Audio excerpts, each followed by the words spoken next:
What's up, everybody? Sterling Anderson here, and you are now inside the Sterling Report here on Grant Cardone TV. Today we're talking about everything wholesaling real estate. We know that wholesaling is a very good way to get into real estate without having to have a whole bunch of money, credit. You're just basically marketing for a motivated seller, getting that property under contract, and then assigning that contract to an end buyer for a fee. So that's pretty much the basics of wholesaling. But I have one of my students here, and Brian Johnson with CTB Homes here in Omaha. He's going to talk about how he got his start, his company, and we're actually at one of his deals that he has under contract. So we're going to walk that deal, see how he evaluated that property, how he found the deal, and talk about that as well. So Brian, welcome to the show, man. Appreciate it. Thank you, appreciate it. Good All being right, here. kind of tell us a little bit more just about how you got your start and a little bit about your company and what you're doing. Yeah, so I got my start in wholesaling through a friend of ours, Daniel Wiafi, who let me know about you and what you were doing in the real estate game. Good. But before that, working at car lots, selling cars. Don't sell cars. It's a brutal business. I heard. Yeah. Working at Apple, First National. So some sales training is in my background. Good. So getting into wholesaling was not that big of a jump. Okay. Good. So a little bit more just kind of like about your company. Is it just wholesaling, or are you venturing into other things, or where's your company at now? Right now, just wholesaling. Okay. But in a few years, would love to get into the fix and flip game in the rental market. Good.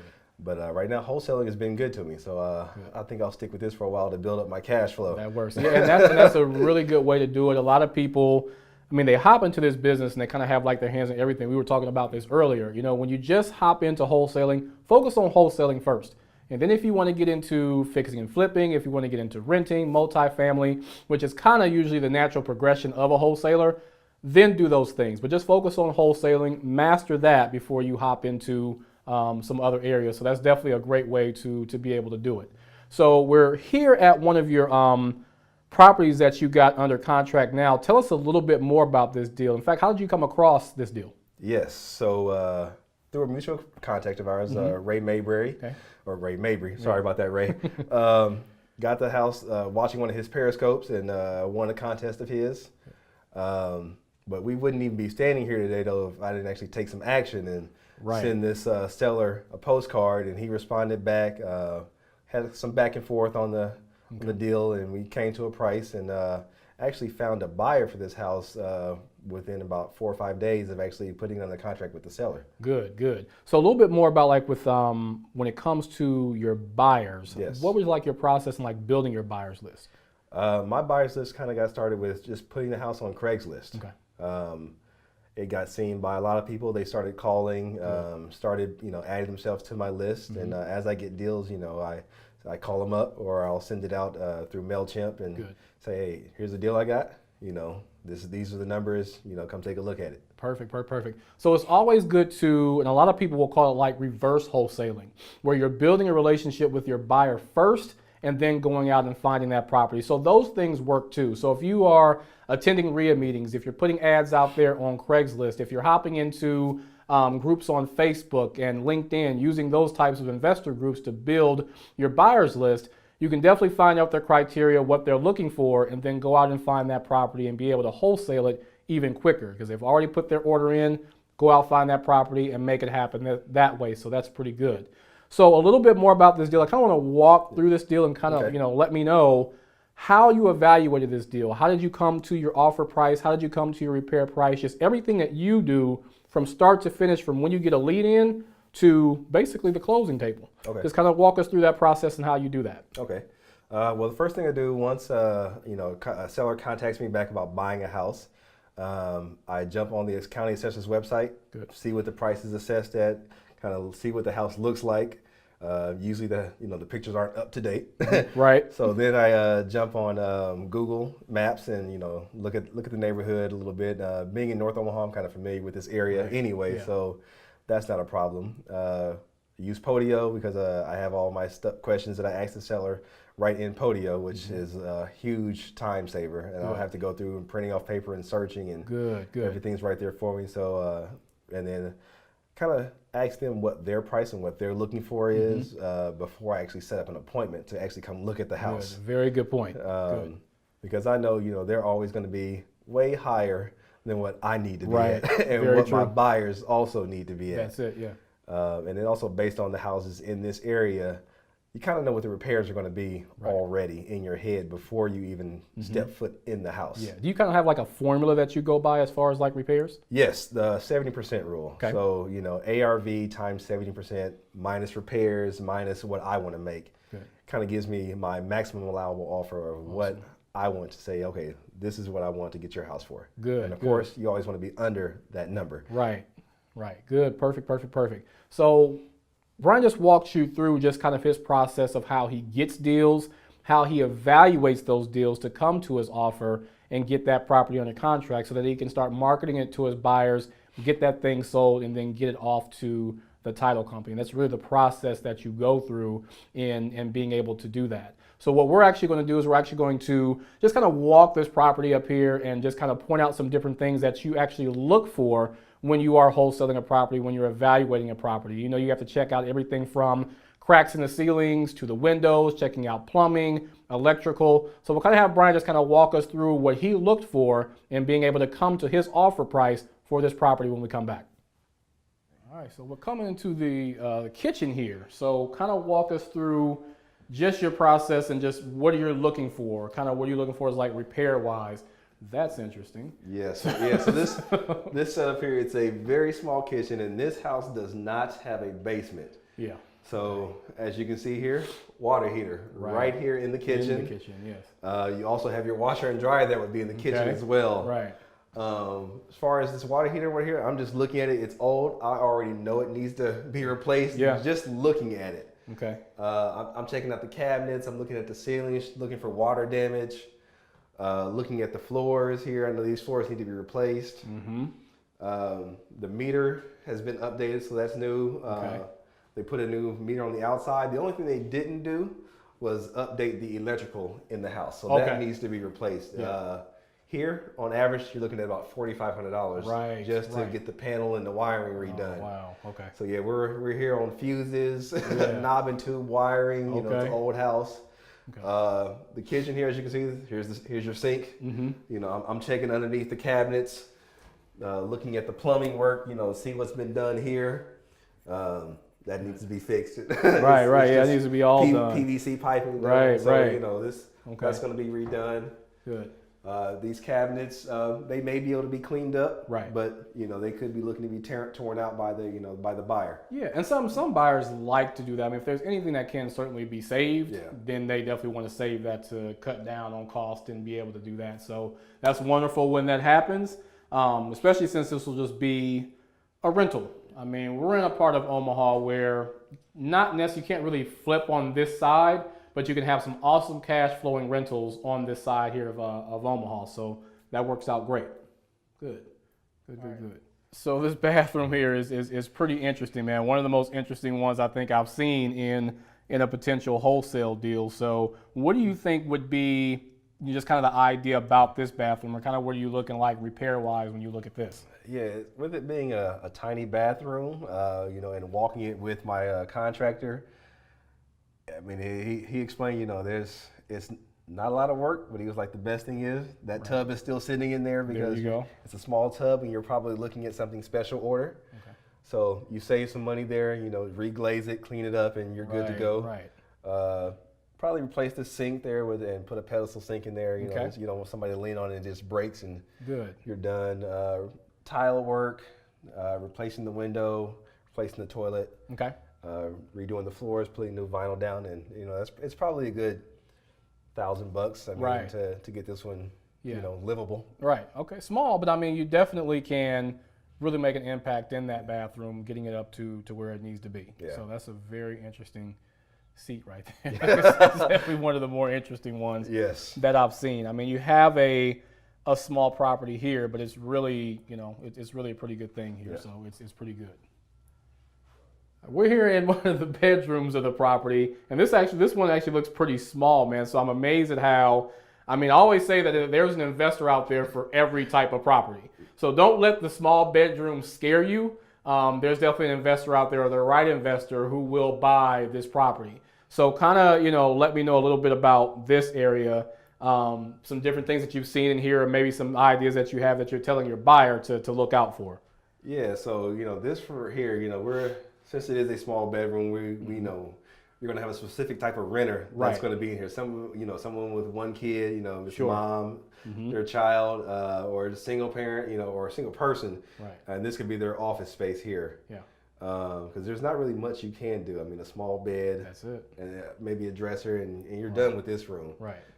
Luckily in here, not a lot of work. Yeah. Remove the carpet, replace it, replace the windows, and that's it. Yeah, that's really it. Okay. Well, again, with an investor coming in, they're looking at it from really a good cash flow standpoint. How can they come into a property and really maximize its value? So they're coming in, and whether they're doing paint and they're replacing carpet or they're replacing windows, but they're doing it in such a way that really makes it nice for a family and getting it in livable condition.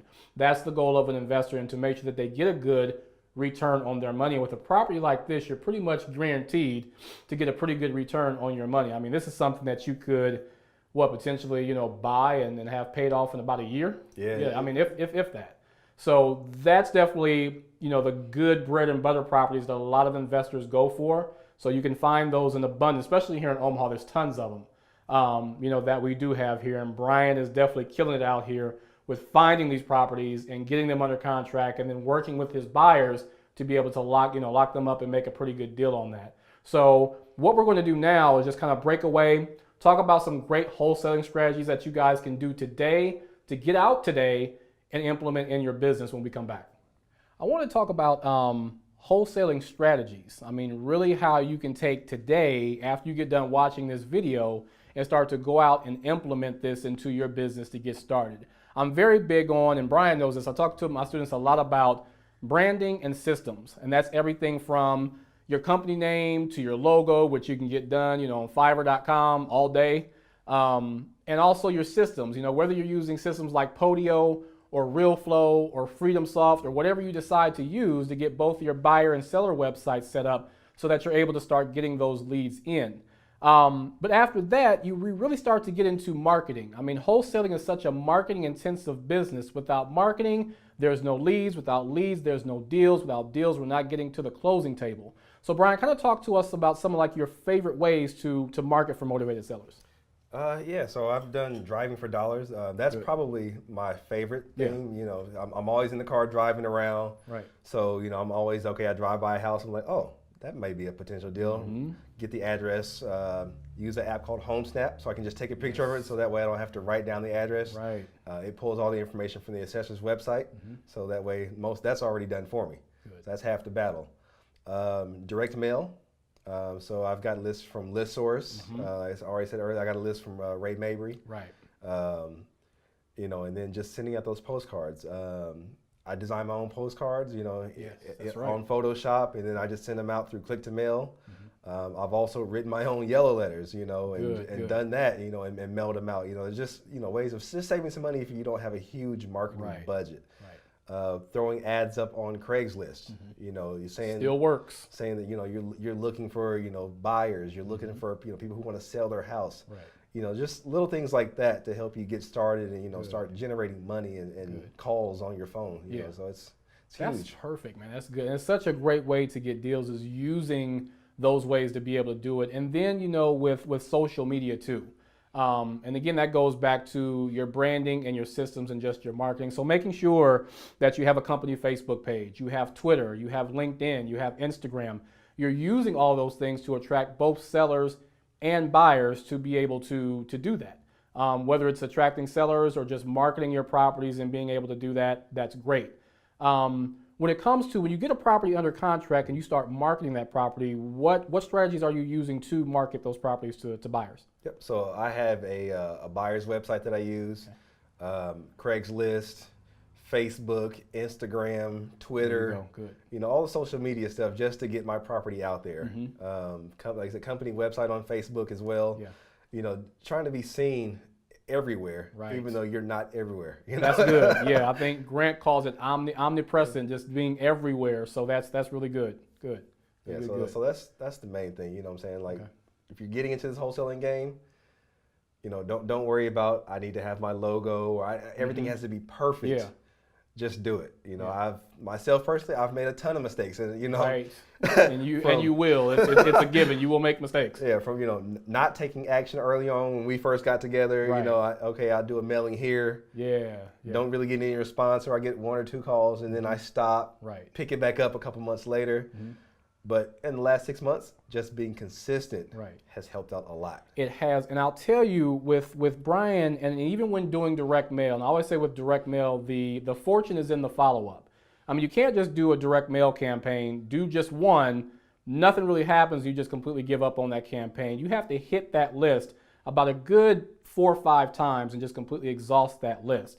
Now, hopefully within that time, you'll see some great things happen, you'll get some deals. All it takes is just that one deal, and that really pays for everything. Pays for everything. It takes care of the entire campaign. Of course, anything after that is just gravy, and then you're good. So kind of talk about, like, with direct mail, how that's worked for you. I think you just did a campaign, I do believe. Yes, just did a campaign, sent out 700 pieces.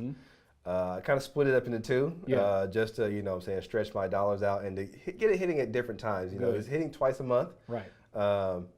First side of it, I got about 17 calls back from it. Okay, awesome. Put 3 properties under contract. Sold 1. Good. The other 2, like I said, which is this one is one, is going to a buyer here at the beginning of next month. Okay. The second part of the mailer, got a lot of returns back, but I did get 1 call on a house, and if I can get it under contract, I'm probably looking anywhere from $8,000 to $15,000 in profit. Right, and see, that's just enough right there to be able just to get that one deal and get out there and just make it happen. So we'll kind of switch gears here too, man. Just kind of tell people that are looking to get into wholesaling, you know, what should they do? What would be your advice if somebody who's just fresh and new, ready to get in? What would be your advice to them getting started in wholesaling? My advice, find a mentor. If you can't find one in your city, there are a lot out there.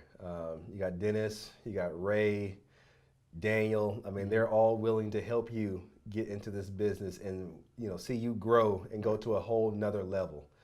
Once you find that mentor, take action. Action is the key. Right. Like I said, if you don't have a lot of money, go driving for dollars. Go look for those houses that are run down. I mean, you can even find them in nicer neighborhoods. You may see a house where there's newspapers in the driveway. There might not be any curtains on the windows. Right. The houses are everywhere. Yeah, that's good. That's good. So, Brian has really just taken his business and just really taken off over these past few months about, just what he said, just about taking action and getting out here and making it happen. So I know that you guys can do that too.